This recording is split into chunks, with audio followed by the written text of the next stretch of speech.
She's already on her knees when the gates open. Hippodrome of Constantinople. Summer, midday heat. The sky is empty and hard. No clouds, no shade. Stone seats rise all around her like a wall of faces.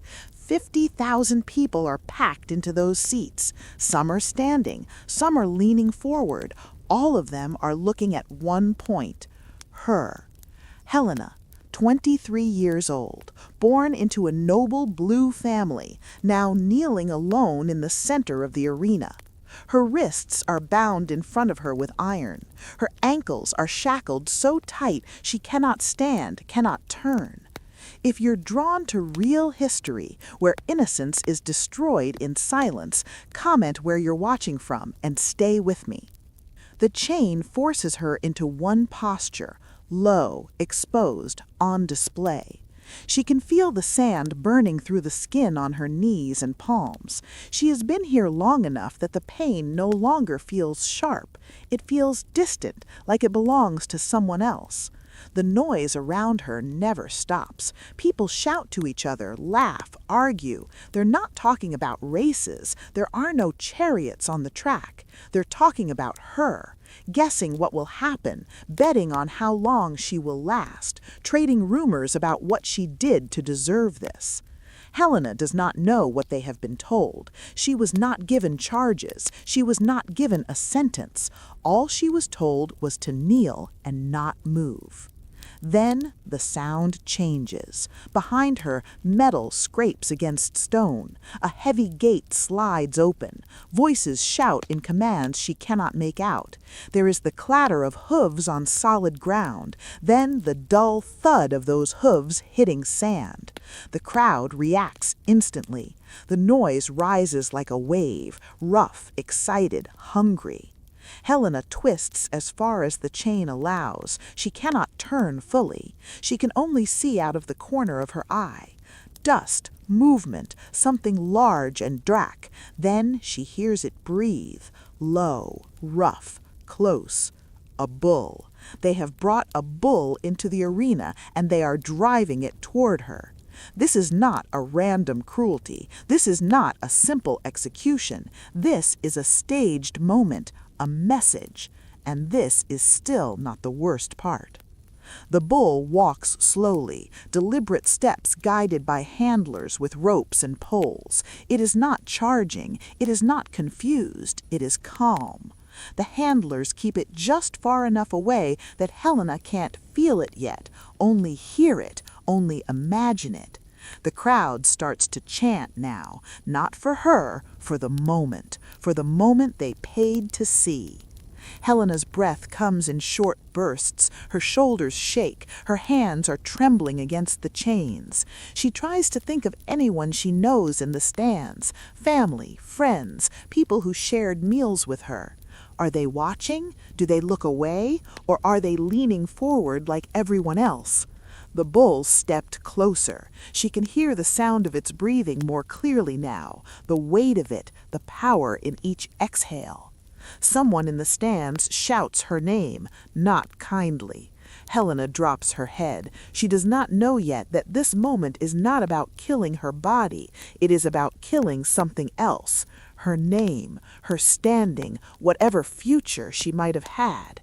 She does not know that other people have already died in this arena, this week. She does not know that the men watching from the shaded imperial boxes above believe this is the safest way to control a city. She only knows this. The bull is behind her now, close enough that she can feel the heat of its presence, though it has not touched her, and nobody moves to stop any of it. This is not the moment when things went wrong. This is the moment when the system worked exactly as designed.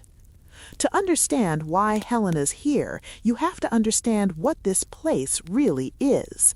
The Hippodrome was built to look like entertainment. 400 meters of track, stone seating for tens of thousands, an ornate imperial box, the Cathama, where the emperor and his court sat above everyone else. On race days, the arena was full of color: blue and green banners, chariots painted with symbols, drivers treated like celebrities. But under the surface, something else was happening. Beneath the sand, there were corridors and chambers, storage rooms, holding cells, hidden passageways that allowed guards to move people in and out without the crowd seeing.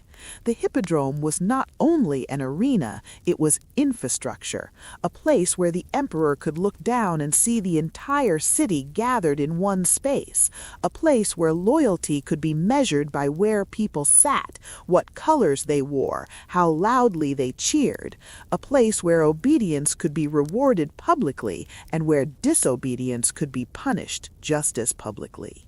What you are watching happen to Helena did not begin with her arrest. It began with the factions. In Byzantine Constantinople, people were not just citizens, they were blue or green. Originally, these were the teams that raced chariots. Over time, they became something much more. They turned into political parties, street gangs, religious pressure groups, private security forces. If you were born into a blue family, you expected to live and die blue. If you were green, the same. They had their own leaders, their own meeting halls, their own ways of enforcing discipline. They could organize quickly, they could fight in the streets, they could turn a crowd into a weapon. The Hippodrome was where this loyalty became visible. Blue sat on one side, green sat on the other. You wore your colors, you cheered for your team, you joined in the chants. If you stayed silent, people noticed. If you cheered at the wrong time, people noticed. And when the emperor looked down from his box, he saw more than chariots. He saw a map of his city's loyalties. He saw who might support him, who might resist, who might be persuaded or punished. The factions gave emperors a powerful tool. Promise favor to one side, threaten the other, play them against each other so they never unite. Most of the time, this balance held, but when it broke, the Hippodrome became something else entirely.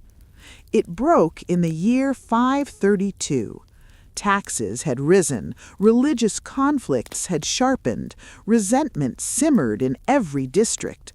The blues and greens were both angry, not with each other, with Justinian, the emperor.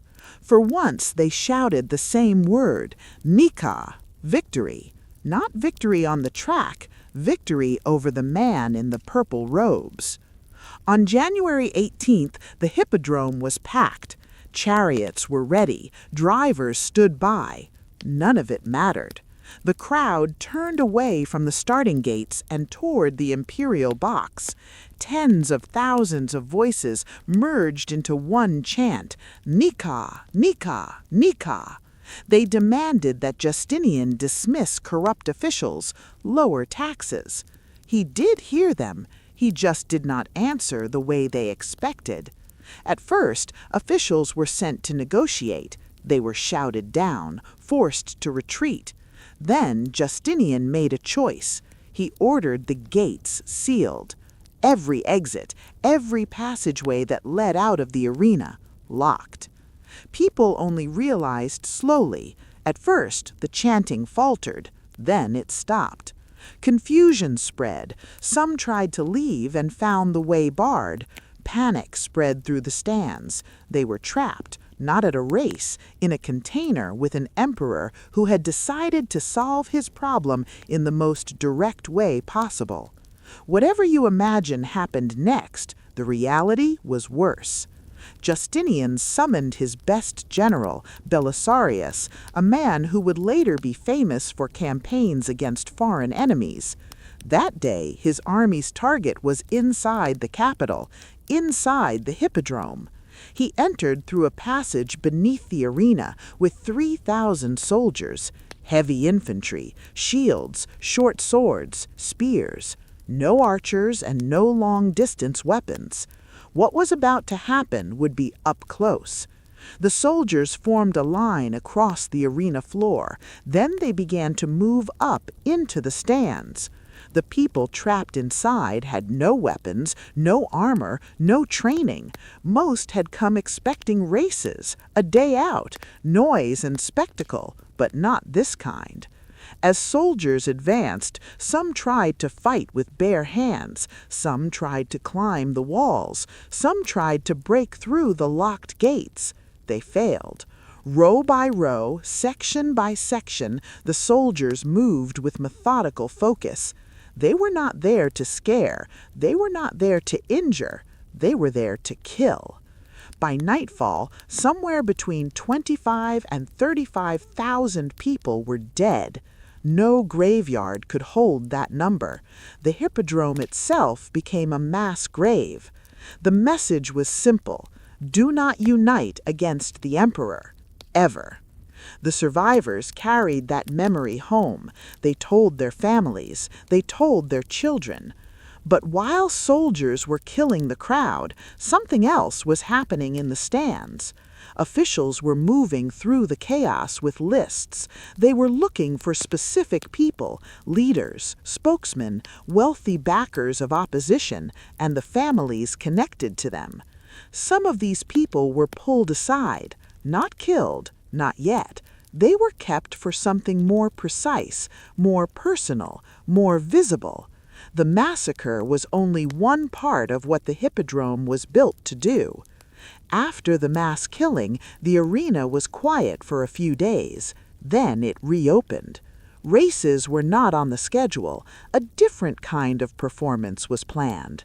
73 women had been taken alive from the stands during the chaos, wives and daughters of men who had spoken too loudly or stood in the wrong place at the wrong time.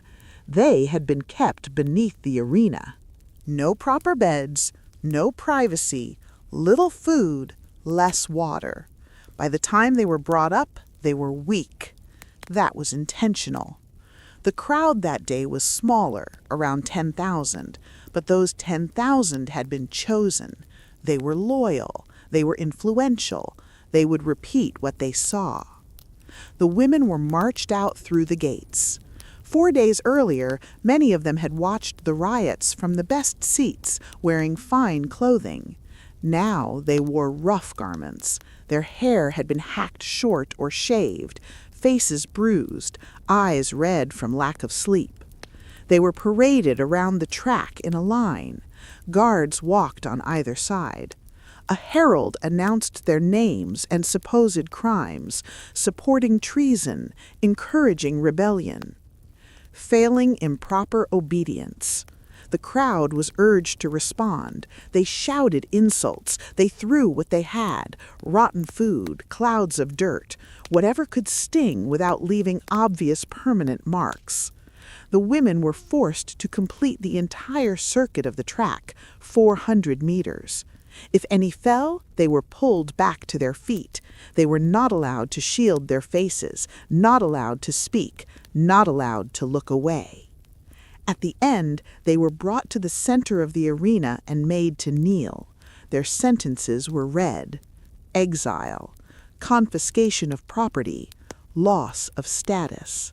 They lived, but the people in the stands did not remember them as living people. They remembered them as examples. This is what happens to women who stand too close to the wrong men, who fail to keep their place, who are present when power is challenged. Their families lost more than land. They lost a future. You are watching the same process being applied to Helena. Her punishment is not about blood. It is about erasure. The Nika massacre changed something in Constantinople. The hippodrome did not go back to being just a racetrack. It proved how effective a single public space could be for controlling an entire population. From then on, it became one of the empire's main stages for political punishment. Some of these punishments were quick. Blinding, for example. The Byzantines used blinding as a way to remove rivals without killing them. If a man could not see, he could not read documents. He could not sit confidently in the imperial box and look down at the people below. But he could walk through the city as a warning. People would see him and remember. Romanos IV, a former emperor, is one of the most famous cases. After military defeat and political betrayal, he was brought to the hippodrome. The crowd gathered to see what would be done. His crimes were read aloud. Not just failure, danger, endangering the empire itself. Then his sight was taken, not in a hidden room, not in private, in front of people who understood that they could be next if they backed the wrong man. The accounts do not linger on every detail. They do not have to. Everyone present knew what it meant to watch a man walk into the arena one way and be let out another. Alive, but reduced.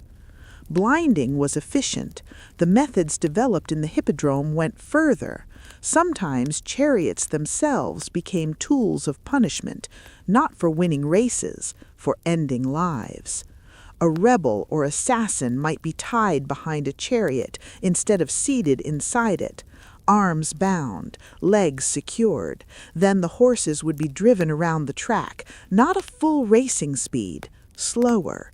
Slow enough for everyone in the stands to see the body jerk with each movement, slow enough for the punishment to last. People knew what sand and stone could do to a human body dragged across them. The point was not to surprise the crowd, it was to show exactly what happened to those who challenged power. Word of such executions traveled quickly. You did not need to see one to picture it. You only had to hear the way survivors talked about them, carefully, quietly. Helena grew up hearing stories like these. They were meant to keep her far away from politics. They did not. Not all spectacles involved blood. Many focused on public humiliation, especially when the target was a woman of status. Execution could create a martyr. Humiliation broke people without giving them anything heroic to cling to. The ritual called the procession of shame followed a pattern. A noblewoman might be accused of adultery or suspected of witchcraft, or simply be connected to the wrong faction. She would be arrested, held below the arena, and stripped of everything that marked her rank. Her elaborate hairstyle cut off, her fine clothing replaced with something plain and rough, her jewelry removed. Then she would be brought into the hippodrome, not during an empty afternoon, during a day when people were already gathered. She would walk the circuit of the track while her name and supposed offense were shouted out. The crowd was encouraged to jeer, to insult, to laugh, to point. At the end, like the women after the Nika riots, she would kneel in the sand. Her sentence might be exile or confinement to a convent, rarely execution. The goal was not to end her life, it was to end her identity. From that day on, people would remember her not as a noblewoman, but as the subject of a public spectacle. Her name would become a shorthand for disgrace. Theodora, the powerful empress married to Justinian, understood this system well. She had grown up on the edges of the hippodrome's world, not noble, not respected. When she gained power, she used the arena against women who had once insulted her. They were brought in, paraded, shamed, erased, then sent away. Their social deaths were complete before their physical deaths ever came. All of this history is hanging in the air as Elena kneels in the sand. She knows what this place can do. She has seen people led into the hippodrome and come out different, or not at all. She knows there are cells beneath her feet, tunnels, storage rooms. She knows men in fine clothing are watching from the shaded imperial boxes above. The bull behind her does not know any of that. It only knows the pressure of the handlers' ropes and the sound of their voices. It snorts, shifts its weight, steps closer. Elena can feel the vibration through the ground now. Her breathing speeds up. For her, this is not an abstract lesson in power, it is a direct, personal terror. She believes she is about to die, not later, now. She believes that whatever story is being told to the crowd with her body will end in her death. The guards do nothing to correct that belief. That is the heart of this spectacle. They let her mind run through every possible horror. They let the crowd project their own ideas of what might happen. They let fear do most of the work. The bull's head lowers slightly. The crowd leans forward. This is the moment they will talk about later. Did she scream? Did she stay silent? Did she beg? These questions matter more to them than what actually happens. The handlers keep the ball just close enough. Elena can feel its breath on her back. She screams. The sound cuts through the arena for a moment, then it is swallowed by the roar of the crowd. The bull does not touch her. It never will. That was never the plan. Minutes pass. They feel like hours. Elena's muscles shake from tension. She tries to brace herself for impact that never comes. The chains dig deeper, her knees ache, her throat burns. Above her, in the shaded seats, men watch carefully, not for the bull, for her. They are looking for the exact moment her posture changes, the moment her back curves differently, the moment her head drops in a way that says clearly that something inside her has broken. When they see it, they give a signal. The handlers pull the bull away. It resists at first, then turns, guided toward the gate. The sound of its hooves recedes. The crowd's noise changes again. Some laugh, relieved that they did not witness something messier. Some jeer, disappointed. Some fall quiet, unsettled by the fact that nothing visible happened, and yet something clearly did. Elena collapses forward onto her hands. She is still alive, still in one piece, but she is not the same person who entered the arena. She has been turned into a story, a warning, a name people will say when they want to explain why certain women do not speak up, why certain families stay away from politics, why certain friends decline invitations to meetings that sound even slightly risky. Elena is led away in chains. She is exiled soon after. She dies young. Her official cause of death is not recorded. It does not need to be. As far as the empire is concerned, the part of her that mattered died in the hippodrome. The ruins of the hippodrome still exist in modern Istanbul. Tourists walk along the old track, sit on benches where stone seats once rose, take photos of columns and fountains. Few of them think about what this place was built to do. They see it as a historical site, an impressive remnant of a vanished empire. They do not see it as a machine. But that is what it was, a machine for turning power into spectacle, for turning citizens into an audience, for turning dissent into warning stories everyone would repeat. The Byzantines saw themselves as civilized, educated guardians of law and faith. They preserved Roman legal traditions, copied ancient texts, built churches that still stand today, and they did this. They used a public arena to kill tens of thousands in a single day, to blind rivals, to drag bodies behind chariots, to strip women of identity in front of crowds, to break people like Helena without laying another hand on them. That contradiction matters. It shows that civilization does not erase cruelty. It refines it, makes it efficient, careful, strategic. The hippodrome is gone as a working arena, but the pattern it represented has not disappeared. Modern states still use public examples. They still humiliate opponents. They still stage events that teach people what happens when you challenge power. Sometimes the arena is a courtroom broadcast on television. Sometimes it is a press conference. Sometimes it is a social media storm. The tools change. The logic does not. Helena does not have a grave people visit. Most of the victims of these spectacles do not. Their names are scattered through chronicles if they appear at all. But the system that destroyed them can still be studied and understood and recognized when it tries to appear again. The most effective terror does not always aim for the body, it aims for identity. It makes sure that when a person walks out of a space, they are not who they were when they walked in. That is what happened in the Hippodrome. That is what happened to the women paraded after the Nika riots, to rivals blinded on public platforms, to rebels mocked with fake crowns before execution, to Helena kneeling in the sand with a bull at her back. They all became stories, warnings. If this story moved you, support the channel by subscribing and liking the video. The question is not whether empires will try to use these methods again. The question is whether we will recognize them when they do, and whether we will stand in the crowd and watch or refuse to be part of the spectacle.